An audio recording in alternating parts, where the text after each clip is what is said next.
सच्चाई सच छुपने नहीं देंगे। नमस्कार, मैं राहुल जंतर मंतर पर इस समय भीम सेना, जी हाँ, भीम आर्मी की तमाम खबरें आप लोगों ने सुनी होगी। चंद्रशेखर रावण के प्रदर्शन को आज वहीं एक भीम सेना का भी प्रदर्शन है। हालांकि विचार वही है, बहुजन समाज की डेवलपमेंट को लेकर किस तरीके से बहुजन समाज जो है मुख्य धारा में आएगा। लड़ाई तो वही है, अम्बेडकर के विचार है। तो आइए उन तमाम लोगों से मिलते हैं, जानते हैं कि क्या है मामला, क्यों इतना बड़ा प्रदर्शन। आज दिल्ली के इस तमाम जो पॉलिटिकल प्लेस के धरने होते हैं वहां पर इनका आगमन क्यों होता है।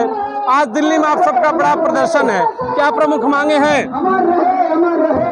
हमारी मांगे हैं, संविधान के बारे में हमारा प्रदर्शन है कि जो संविधान हमारे देश का है, आज इस देश की व्यवस्था जो है मनुवादियों के हाथ में है। ये लोग इस देश को संविधान खत्म करना चाहते हैं, लोकतंत्र की हत्या करना चाहते हैं। हम लोग इस संविधान को बचाने के लिए आज जंतर मंतर पे इकट्ठा हुए हैं और पहले भी इकट्ठा हुए थे। अगर ये सरकार संविधान के लिए नहीं सोचती है, अगर बार बार छेड़छाड़ करती है, इसमें जितने भी हमारे एक्ट उसमें अमेंडमेंट करती है, तो आने वाले समय में इस जंतर मंतर पे बहुत बड़ा प्रदर्शन होगा। दिल्ली में पूरे देश के लोग इकट्ठा होंगे संविधान बचाने के लिए। इसलिए आज ये चेतावनी है सतपाल तंवर के नेतृत्व में कि संविधान छेड़ने वाले सावधान हो जाओ। आने वाले समय में बहुजन समाज के लोग, बाबा साहब अम्बेडकर के मानने वाले लोग इस जंतर मंतर पर इकट्ठा होकर के ईंट से ईंट बजा देंगे। आज का जो प्रदर्शन है उसमें प्रमुख यही आपकी लड़ाई है कि संविधान के बारे में जिस तरीके से कहा गया कि बदलाव होना चाहिए, कुछ इसमें चीजें पुरानी हो गई हैं, तो लग रहा है कि उन्हीं तमाम चीजों को लेकर के आपका विरोध है कि छूना मत उसे। नहीं, कुछ नहीं बदला गया, बहुत कुछ बदला जा चुका है और पूरा संविधान बदलने की कोशिश करी जा रही है इस सरकार ने। हम अपनी मांगे गए, संविधान हमारा हमें वापस चाहिए, या तो कुर्सी छोड़ो, नहीं तो हमारा संविधान यही लागू रहना चाहिए। बीजेपी सरकार से यही कहना है हमारा। क्या लग रहा है कि वर्तमान की जो मोदी गवर्नमेंट है वो संविधान में विश्वास नहीं रखती है क्या? हाँ जी सर, वो कोई विश्वास नहीं रखती, इसलिए चेंज करने की कोशिश कर रही है। इसीलिए हम लोगों ने यहाँ पे आकर के ये धरना दिया है और हम ये मांगे अपनी मांग के रहेंगे, अन्यथा कुर्सी से इस्तीफा देना पड़ेगा मोदी सरकार को। 2024 थोड़ा मैडम आप आगे, जो 2024 चुनाव है उसके पहले लेकर जिस तरीके से संविधान की लड़ाई सड़कों पर आ गई है, क्या कहना चाहेंगी? देखिए, ये तो आरएसएस की सरकार है जिन्होंने हमेशा मनोवादों को सपोर्ट किया है। आरएसएस जो पहले थी कि देश के लिए कुछ किया नहीं, बट आज राष्ट्रभक्त बोल के इन दलितों को कुचला जा रहा है, मुसलमानों को कुचला जा रहा है, जाति की लड़ाई लड़ाई जा रही है। तो संविधान मैं समझती हूँ कि 90% तो बदला ही है, ऐसे से होगा नहीं कुछ है।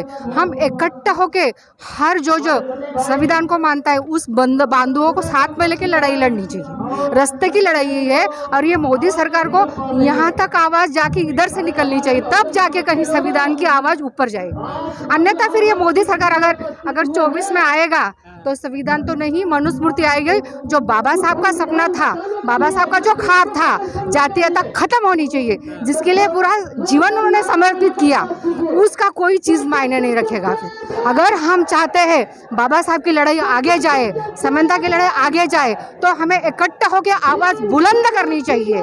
ये मोदी सरकार जो है मनोवादी सरकार है, जो मनोवाद को बढ़ावा देता है।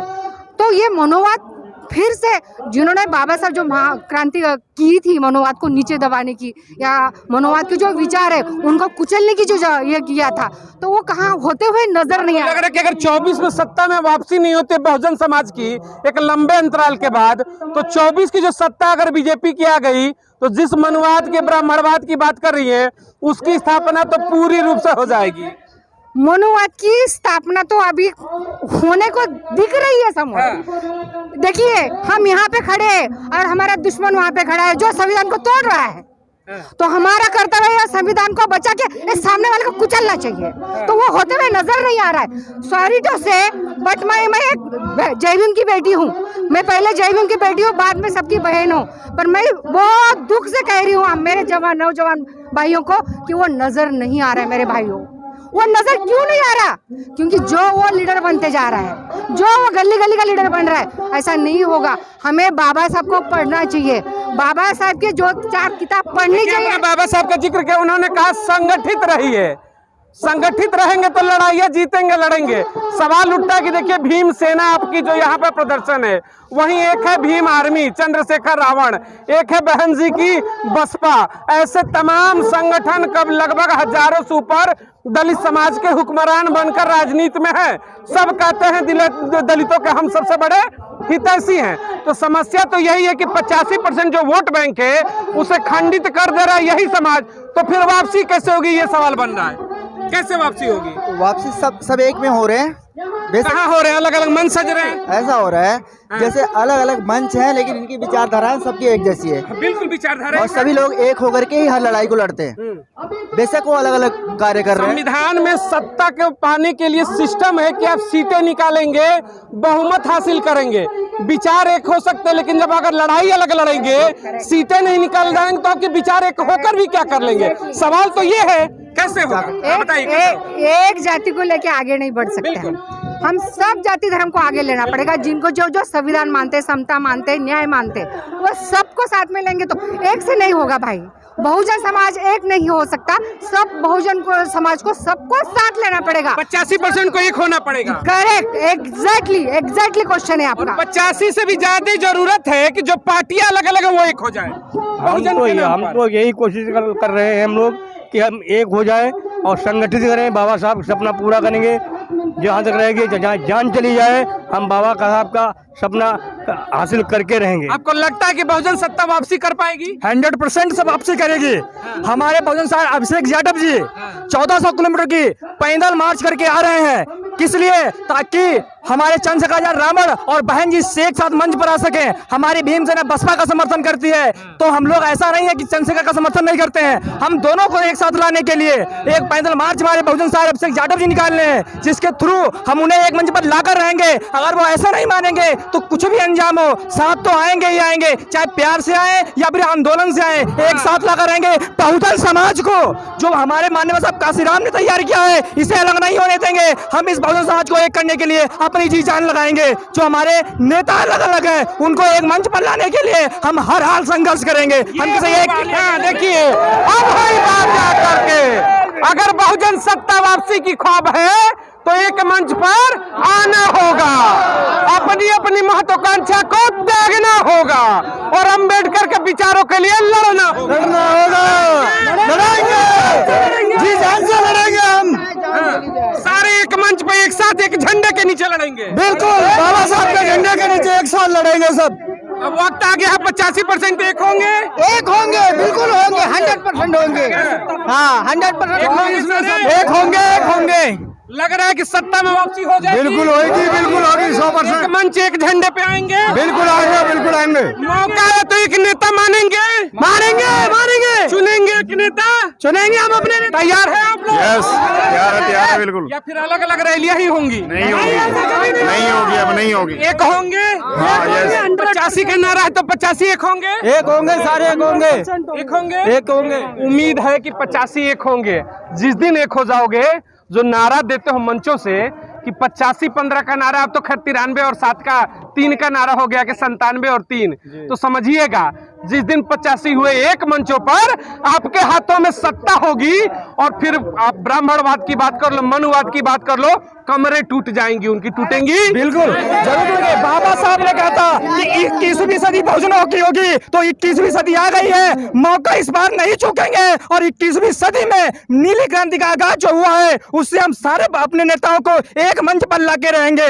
हमारा मूवमेंट अब कमजोर नहीं रहा है। अब ये हर बार आप देखने को आपको मिल रहा है कि अब बहुजन नेता एक साथ आएंगे। जैसे ही हमारे यहाँ पर लीडर नवाब सतपाल तबर आएंगे, तुरंत आपको अंदाजा हो जाएगा। और अभिषेक यादव भी साथ में कुछ दिनों के बाद पहुंच रहे हैं। ये आगाज है बहुजनों को एक साथ लाने का, और ये आगाज को हम 100% सक्सेस करके दिखाएंगे। 2024 में बहुजनों को एक साथ एक मंच पर हर नेता को लाकर दिखाएंगे। ये हमारी ताकत होगी। उम्मीद है कि 24 में लंबा इतिहास रहा है, 1000 वर्षों के हम इतिहास की बात करें या फिर आजादी के 75 वर्ष की बात करें, लग रहा है कि पहला बहुजन मूवमेंट ऐसा होगा जो बहुजनों को सत्ता में लाएगा। क्या सत्ता के लिए जितने भी हमारे ये संगठन अलग अलग काम कर रहे हैं, हम बाबा साहब अम्बेडकर की विचारधारा से जुड़े हैं, भगवान बुद्ध को मानते हैं। 2024 में आने वाले समय में जितने भी अलग अलग संगठन हैं, सब इकट्ठा होंगे और बाबा साहब के विचारों पर लोग चलेंगे और बाबा साहब की विरासत जो है, जो बाबा साहब अम्बेडकर ने संविधान दिया, हमारे लोगों को अधिकार दिया, उस विरासत के लिए बहुजन समाज के लोग सड़कों पर उतरोगे और लड़ाई लड़ेंगे। जैसा कि आपने कहा कि जब तक इकट्ठा नहीं होंगे तब तक राजपाट नहीं आएगा। अब आने वाले समय में हमारे जो नौजवान साथी है सब इकट्ठा होकर के एक दूसरे को हम पकड़ के लाएंगे और सीधे नहीं आएंगे तो ज़बरदस्ती एक मंच पे इकट्ठा करेंगे कि अगर आप नहीं आते हो तो हम आपके साथ नहीं हैं। इस तरह ये देखिए बात हुई, एक लंबे समय के बाद ये सुनने को मिला कि अगर आप नहीं आएंगे तो फिर हम भी आपके साथ नहीं हैं, क्योंकि नेता के पीछे नहीं विचार के पीछे चलना है, अम्बेडकर के विचार के पीछे, अम्बेडकर जी के विचार के पीछे चलना में है। और जो हमारी पार्टी है बहुजन समाज पार्टी है, ये काशीराम जी की बनाई हुई पार्टी है। अब पहले नंबर मैं काशीराम जी की पार्टी को मैं मानता हूँ और उसी रास्ते पे हमें चलना है। जो आज चंद्रशेखर भाई ने पार्टी बनाई है, बाबा साहब ने सबको हक दिया है संगठन पार्टी बनाने के लिए, हर कोई बना सकता है, मगर जब हमें अपने एक मेरा घर आए तो हम उस घर को मजबूत करेंगे। चंद्रशेखर भाई की पार्टी बना ली, बहुत अच्छी बात है, मैं इस बात पे वो नहीं है, मगर अपने घर को मजबूत बनाइए। जब हम सत्ता में होंगे जब हम सब कुछ कर सकेंगे, मगर हम जे अपना प्रत्याशी अलग उतारेंगे, बहन जी अलग उतारेंगे, नहीं प्रत्याशी निकाल पाएंगे। इसीलिए चंद्रशेखर भाई को मैं यही कहता हूँ, इसी बहुजन समाज पार्टी को सपोर्ट करो और इसी को सत्ते में लाओ। जब हमारी सत्ता होगी हम सब कुछ कर सकेंगे। तो इसीलिए जिसे मंजीत सिंह नोटियाल जी बहुजन समाज पार्टी को सपोर्ट करते हैं, बड़े भाई हमारे नवाब सत्रपाल जी भी बहुजन समाज पार्टी को सपोर्ट करते हैं, उपकार बाबरा जी, विजय कुमार आज़ाद जी, हमने बहुत नेताओं से मिले भी है, ऐसा नहीं है मिले नहीं है, तो बहुजन समाज पार्टी को सपोर्ट करते हैं। ऐसे हमारा पता नहीं बड़ा भाई चंद्रशेखर लाबर जी कैसे भटक गया है, कुछ समझ में नहीं आया। दलित के लिए जो काम करते हैं, दलित को बेच रहा है, कुछ समझ में नहीं आता है। जो दलित और मुस्लिम का भला जीतना चाहते होंगे तो बहन कुमारी मायावती जी को प्रधानमंत्री बनाएंगे जे। अब वरना जो दलित और मुस्लिम को नहीं मानते हैं तो बेचना चाहते तो हम समझ जाएंगे कि हमारे लोग बेच ही रहे हैं। तो उनके लोग तो ये कह रहे हैं कि अगर मान लीजिए कि हमने पार्टी बनाई, आप कह रहे हो गलती कर दिया, तो बहन जी बड़ी है, बड़े को आगे आना चाहिए, छोटा गलती करता है तो बहन जी ही चंद्रशेखर रावण को लेकर के अपना उत्तराधिकारी घोषित कर ले, अपने भतीजों को क्यों घोषित की? सवाल तो यहाँ ही उठ जा रहा है। नहीं सर, ऐसा है, जब हम अपने माँ के पास चल के जाएंगे, माँ नहीं आएगी हमारी माँ ने पैदा किया, हम उसके पास जाएंगे। जब हमारी माँ भगा देगी तो हम नाराज होंगे माँ से। आप चल के तो जाते बहन कुमारी मायावती जी के पास, क्यों नहीं गए हो? आप मंच पे कहते बुआ जी हम आपके साथ है, बहन जी आपके साथ है, ऐसा चिल्लाने से कुछ नहीं। आप उसके घर में जाइए, उस घर में बात करिए, क्या कह रही है बहन जी क्या नहीं, आप उसको फिर जनता के सामने बात रखिए। आप क्यों नहीं जाते? मंच पे चिल्लाने से कुछ नहीं होता। हमें ये लगता है चंद्रशेखर भाई हमारा लोग भारत जीतते होंगे तो सही है, वरना जो आरएसएस के आदमी है पक्के। अच्छा, वो आरएसएस के आदमी है? हाँ, जब ऐसा काम नहीं करेंगे, जब बहुजन समाज पार्टी को सपोर्ट नहीं करते होंगे तो वरना तो है जे। और क्या, हम इसीलिए कहते हैं हमारे बड़े भाई है, सब कुछ है, मगर इन्हें आना चाहिए। अब जब नहीं आएंगे तो इस तरीके से काम करेंगे जो भाई। चलिए देखिए, जो भी हो, हम नहीं कहेंगे कौन किसका आदमी है, मेरा बात एक ही है, गले में अगर नीला गमछा लेकर चलते हो और मंचों पर तस्वीर लगाते हो अम्बेडकर की और कहते हो कि विचार है हमारे बहुजन मूवमेंट को आगे करना, 85% के हुकूमत की बात करते हो, तो चंद्रशेखर रावण हो, बहन मायावती हो, या फिर तमाम देश के वो दलित चेहरे जो बड़े नेता है, एक मंच पर आइए। अगर आप अपने समाज के लिए काम करना चाहते हैं, अलग अलग हैं तो यकीनन मानिए आप अपने लिए लड़ रहे हैं, समाज के लिए नहीं लड़ रहे, समाज को मूर्ख बना रहे हैं। अगर समाज के लिए लड़ना है तो एक मंच सजाइए, उस दिन मानेंगे कि ये बहुजन मूवमेंट है। सही है गलत? सही है, एकदम आपकी बात सही है। मैं आपके चैनल के माध्यम से बता देना चाहता हूँ, अभी यहाँ जो बात हो रही, जो आज का मुख्य एजेंडा है, आज का मुख्य एजेंडा है संविधान बचाओ आंदोलन। तो सबसे ज़्यादा बात संविधान बचाओ आंदोलन पे होनी चाहिए। हम यहाँ क्यों इकट्ठा हुए हैं? संविधान को बचाने के लिए। संविधान कैसे बचेगा, हमें उस पर बात होनी चाहिए। रही बात राजनीति की, तो राजनीति में मनवर साहब कांसीराम जी की जो थीसिस थी, मनवर साहब कांसीराम जी 6 दिसंबर 1978 को बामसेप का गठन किए थे और 6 दिसंबर 1981 में DS4 का गठन किए। उसके बाद 84 में पार्टी बनाए। 11 साल लग गया था पहली बार सरकार बनाने में। सरकार भले गठबंधन से बनी लेकिन हमारी सरकार बनी। लेकिन मैं जो लोग बात कर रहे हैं कि आज हमारी सत्ता नहीं है, क्या ये संगठन आज चल रहे हैं?